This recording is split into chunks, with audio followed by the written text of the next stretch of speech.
প্রথম দাবি হচ্ছে এমসিকিউ এবং এমসি পরীক্ষা পাস এবং ভাইবার মাধ্যমে আমাদেরকে সনদ দিতে হবে। দ্বিতীয়ত হচ্ছে লিখিত বিতর্কিত লিখিত পরীক্ষা বাতিল করতে হবে। তৃতীয়ত হচ্ছে ম্যাডাম কইতেছে কেন এমসিকিউ 40 মার্কে পাস দিতে হবে।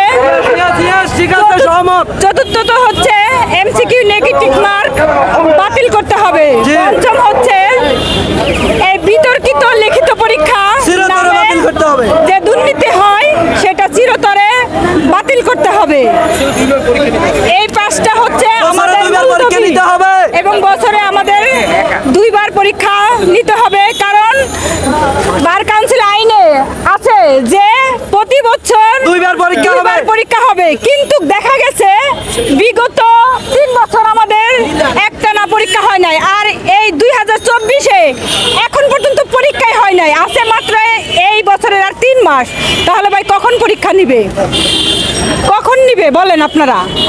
আরেকটা কথা হচ্ছে যে কিছুদিন আগে মেধা না কোঠা, মেধাকে মূল্যায়ন করার জন্য হাজার হাজার স্টুডেন্ট কি দিয়েছে, আমরা ছিলাম প্রাণ দিয়েছে। আমাদের শিক্ষানবিশ আইনজীবীরা সমর্থিত ছিল। এখনো গুলির দাগ আছে, এখনো গুলির দাগ আছে। 40 জন শিক্ষানবিশ আইনজীবী মারা গিয়েছে। 40 জন শিক্ষানবিশ আইনজীবী মারা গিয়েছে এই আন্দোলনে। যদি মেধাকে মূল্যায়ন করা হয় তাহলে বস্তা বস্তা টাকা, টেবিলে লিস্টদের টাকা লেনদেন করে কেন আপনারা সনদ দেন? যদি মেধাকে মূল্যায়ন করা হয় তাহলে মেধাকে বাস্তবায়ন করেন, মেধাবীদেরকে তাদের যোগ্য স্থানে বসান। তাদেরকে কেন দুর্নীতির মাধ্যমে তাদেরকে পিছিয়ে রাখতেছেন? আপনাদের যদি দাবি না মানে আপনাদের আমরা অমরণ অনশন করব, লং মার্চ করব।